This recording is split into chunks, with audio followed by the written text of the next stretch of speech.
Não, fala você. Não é falar do Solano, a gente falar do Félix, né? Que você citou ele. Acho legal que muita gente deve estar perguntando como foi a criação do personagem, como foi o convite, toda a história dele. Uma criação que eu sempre falo foi uma criação a 10 mãos. Patrocínio. Olha lá, vai comer o patrocínio. Obrigado, patrocínio. Uma criação a 10 mãos. Shell Select, valeu. Eu costumo dizer que são 2 mãos do autor, né, do Valci Carrasco, 2 do preparador de elenco, o Sérgio Pena, 2 do Wolf Maia, com o Mauro Mendonça, principalmente o Maurinho Mendonça Filho, e as minhas, né?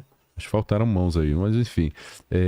Então foi uma criação muito bacana e que continuou. Eu lembro que eu comecei levando ele muito a sério. Eu falava, gente, mas esse personagem... E tá escrito pra mim que ele é um personagem dentro do armário. Como é que ele tá dentro do armário e fala mame poderosa, papi soberano? Como é que é isso? Isso me embolou a cabeça, mas em algum momento eu entendi que quem estava dentro do armário não era ele, era a sociedade brasileira. Entendi. Isso foi muito precioso, porque quando a Edith, personagem da minha amada e saudosa Bárbara Paz, chegava na mesa e falava, o Félix é gay, o olhar de todo mundo não eram de caramba, eu não sabia disso. Eram de caramba, precisamos falar sobre Kevin. Né? Vamos ter que tocar, né, nesse vespeiro aí, né? Então acho que foi muito mais rico ainda por causa disso, né? E um personagem que bem no início, assim, eu entendi que ele era teatral. E aí eu percebi que eu estava em casa, porque eu venho do teatro. Né? Que interessante. Tinha uma cena em que eu... A sua técnica do Total. Eu levo para tudo, né? Eu acho que eu levo no audiovisual, eu trago a minha teatralidade sempre, né? Mas, então foi um personagem que eu acho que espelhava muito no início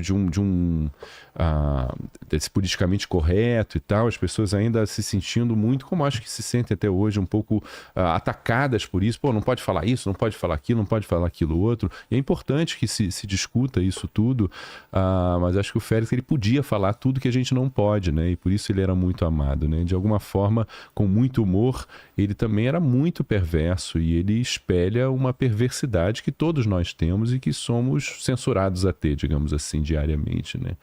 Então tem isso, mas foi um caso de amor, né, com o público, tanto que o tal do beijo gay que surgiu lá no último capítulo foi graças a um caso de amor do público. Foi assim, o público brasileiro, né, pediu tanto que a TV teve que ceder a isso, porque me perguntavam muito. Era a ideia original? Não, a ideia original não era de terminar bem e muito menos a gente ter um primeiro beijo gay na televisão. Não, uma obra aberta, né?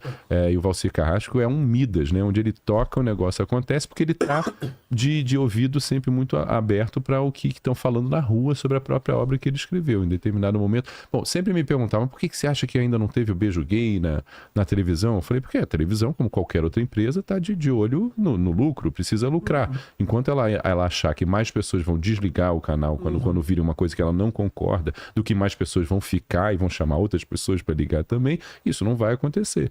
Então precisou de uma novela inteira, de um caso de amor, assim, muito bonito, assim, de um personagem com o público, e depois de um casal, do Félix e do Nico, do meu querido Thiago Fragoso,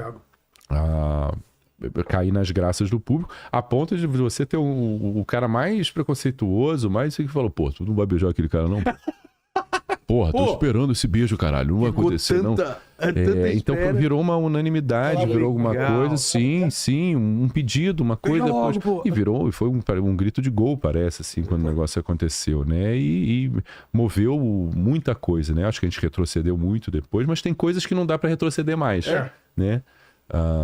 Então foi um personagem muito, muito importante. E eu comecei falando, né, de que eu entrei na profissão um ferrenho defensor do teatro e contra, não, porque a televisão engana as massas e não sei o quê. Quando é que eu ia imaginar que era justamente com um personagem na televisão que eu ia entrar na cabeça e no preconceito e numa discussão tão profunda de uma sociedade repensar os seus conceitos e seus preconceitos. Então mordi minha língua ali e... Entendeu, né? E entendi o tamanho, o alcance, a possibilidade, a importância da TV e da telenovela brasileira para a educação e para a formação do público brasileiro. Feliz ou infelizmente, tem essa grande responsabilidade a novela, porque num país onde a educação não chega para todo mundo e não chega com qualidade para a maioria das pessoas, elas acabam tem uma TV hegemônica, né? Acabam se educando se educando e se espelhando através dessa TV, né? Então, eu sou muito grato, né, à televisão, depois de falar muito contra, de fazer não sei o quê, eu sou muito grato à televisão e sei que a televisão é muito grata ao meu trabalho também. Mas você falou de obra aberta, isso é uma coisa que... Era um vilão que caiu, né? Do vilão. E o pai, o Fagundes, né? A cena da praia foi logo depois. A cena da praia foi no... Foi também no último capítulo. Foi no último capítulo, né? A última cena gravada. E o Fagundes, que, assim, brilhantemente, o Valcir, que por estar fazendo uma novela é sempre muito verborrágico, a gente na novela tem que estar o tempo todo dizendo, nossa, acabei de chegar e eu tô triste porque aconteceu isso, aquilo e agora eu vou embora, dá licença. Eu lembro da minha mãe um dia falando assim, só falta se dizer que você fez cocô no banheiro. Porque você tá falando tudo, não tem entrelinhas, né? A novela é muito feita também para quem tá fazendo outra coisa e ouvindo a novela, é muito auditiva, tem uma série de coisas, você precisa ligar a televisão e já entender o que tá acontecendo. Então tem uma série de truques que deixam o negócio engessado de uma forma ou de outra. Mas no final de uma novela, no último capítulo, você sabe quem tá ali assistindo é quem foi fiel àquela novela o tempo todo, quem quer assistir o final daquele personagem. Chegar nesse último capítulo, na última cena, e botar o Fagundes, o pai, o César, olhando pro Félix e dizendo, eu te amo, meu filho, e chamando ele de filho pela primeira vez em 220 capítulos. Foi muito forte. E ali aquele choro foi de verdade, aquilo tudo aconteceu de verdade, no que cortou, acabou a novela. Foi a última cena gravada da novela e eu fui correndo. Foi a última cena gravada da novela. Cara, foi muito emocionante. Fui de roupa e tudo correndo pra praia. E é engraçado, as pessoas não sabem, mas quando aparece a gente de costas e tal, é um ciclorama que está na nossa frente botando a praia, porque obviamente quando a gente gravou lá em Angra, o sol não estava se pondo exatamente entre o Fagundes e o Matheus Tolano. De costas, a gente estava no projeto, audiovisual, com o ciclorama na frente, com areia embaixo. Ciclorama é aquela tela azul. Não é ciclorama. Ciclorama é no... Chroma key, perdão. Ciclorama é no teatro. É um chroma key. E com areia embaixo, a gente com as duas coisas, e eu dando a mão para ele. Isso a gente fez o de costas, mas a parte de frente, aí realmente a gente estava em Angra dos Reis, na praia e tal, vários truques. E eu tive a alegria de conhecê-lo nessa época. É mesmo? Lá nas reuniões do Fagundes. Do Fagundes, Antônio Fagundes, que desde sempre foi um grande entusiasta pelos nossos direitos como intérprete e tal, e que reunia as pessoas semanalmente na casa dele para discutir isso, né? O futuro do que iam fazer com a nossa imagem, de como estavam fazendo. Né? E a associação estava ali andando, fazendo as coisas. Um dia o Edwin Luiz e o Ari Fontoura me convidaram para ir lá. Só que tinha uma pauta, né, e tal, aí não rolou. Aí o Fagundes falou, não, depois você vê aí daqui a 15 dias. Aí eu fui, aí não deu para falar. Falei, tá bom. Então vou vir para sempre. Aí eu fui para sempre, fiquei lá cada 15 dias. E foi muito produtivo para mim, como profissional, porque as pessoas faziam perguntas de coisas que eu não dominava. Mas eu tinha a possibilidade de voltar e ser a pessoa que ia dizer isso. Então eu fui estudando muito. Me perguntava uma coisa, não, mas acabou o tempo, não dá para falar. Então tá bom. Então, você não sabe disso, né? Que aí eu fui aprendendo muita coisa, assim, do direito trabalhista, coisas que eu não trabalhava, não sabia. Dos contratos, eu sabia o que eu fazia na associação, mas isso já tem 13 anos. 13 anos. Foi, que eu perdi minha mãe nessa ocasião, quando eu conheci o Matheus e o... Mas não vou falar desse episódio, né? Tá. Não vou falar desse episódio. Não por nada, né? Fiquei devendo uma foto, que ela queria uma foto com ele com o Fagundes. Aí eu fiquei devendo uma foto. Mas tudo bem, não tem problema. Tá na memória, tá no coração. Isso aqui vale. Mas foi isso. Aí para mim foi muito importante esse grupo que tava lá. Matheus, Glória, conheci lá, Cássia Kiss, Carolina Ferraz, monte de gente. E o elenco todo ali. E eles... Foi muito importante na minha biografia como dirigente, porque foi a primeira vez que eu falei concentradamente para pessoas que são as pessoas mais reconhecidas do grande público. Então, incessantemente eu falava e estava pregando ali na nossa igrejinha, que eu só era o porta-voz daquilo ali, que era o direito 2 artistas. Eu só estava alertando. Foi muito bonito. A gente fez um conselho depois administrativo lindo e a Glória foi presidente 6 anos com essa formação que a gente teve lá, com todas as linhas político-partidárias, etc., que a gente não tem nenhuma hipótese de ter uma linha de político partido, né? Porque tem artistas de todos os vieses, né? Você falou de vieses mais cedo, né? Que tem vieses, né? E foi muito bonito, cara. Foi muito bonito esse processo, assim. Ali foi um momento da minha carreira importante. Que, eu pensava assim, putz, se a turma acreditar, eu já fiz a minha parte.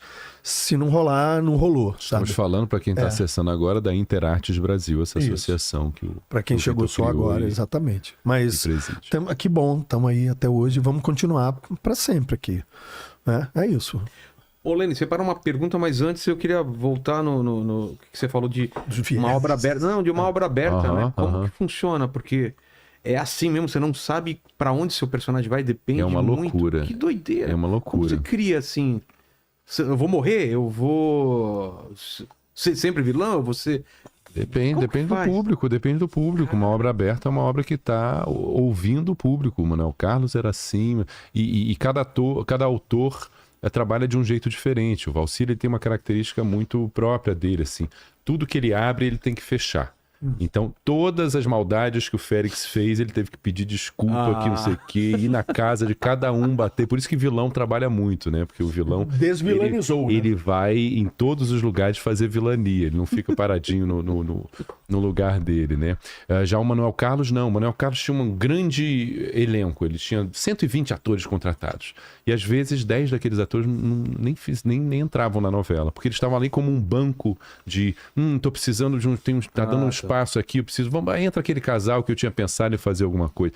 Mas tudo é aberto, tudo está flutuando na cabeça do autor. O Maneco, ele andava pelas ruas do Leblon e ia perguntando pro povo, na mercearia, na banca de jornal, o que estavam achando, ia ouvindo e tal. E o Valcir também tem essa forma de diálogo. Uma obra aberta é uma obra que tem um diálogo com o público que assiste, né? Uma fidelidade com o público que assiste. Eu fiz uma coisa muito interessante e inédita, que foi uma novela durante a pandemia, que foi inteira gravada durante a pandemia. Então, eu não falava, eu não posso nem chamar de novela, porque a novela é uma obra aberta, e essa foi uma obra fechada. Quanto mais vida, melhor. Uma novela em que eu, inclusive, teve uma coisa que foi inédita. Eu troquei de corpo com uma menina. E eu que era um médico, cirurgião cardíaco, virei uma dançarina de pole dance. E fiquei nesse corpo dessa menina durante quase um mês. Acho que foram 3 semanas, se não me engano. E a gente não sabia se ia dar certo. Se todo mundo ia falar, ia ter uma rejeição danada. Graças a Deus, ou graças ao nosso trabalho e tal, o negócio, deu certo. Foi uma novela bem vista e tal. Não foi um fracasso, longe de ter sido um fracasso. Até hoje tem fã-clubes e tal do meu casal, eu com a Valentina Ersage, querida, que está brilhando agora lá em Veneza, junto a Fernanda Torres e o Walter Salles. Então, mas aí foi uma coisa interessante, porque eu falei, isso não é uma obra aberta, isso não é uma novela, né? A gente gravando de máscara, cara. Tem gente até hoje que vem e fala, lembra de mim? Eu falo, não, fiz aquela novela com você. Eu falei, peraí, faz assim. Lembrei. E esse conceito só existe no Brasil, né? De obra aberta. De obra aberta. Novela. Novela não existe, nos outros lugares. Tem telenovela, claro, né? Mas a gente sabe. Aberta. Não é aberta. Até porque a gente já sabe tudo que vai acontecer. Nas telenovelas colombianas, mexicanas, é muito uma coisa... Previsível. Uma coisa muito brasileira.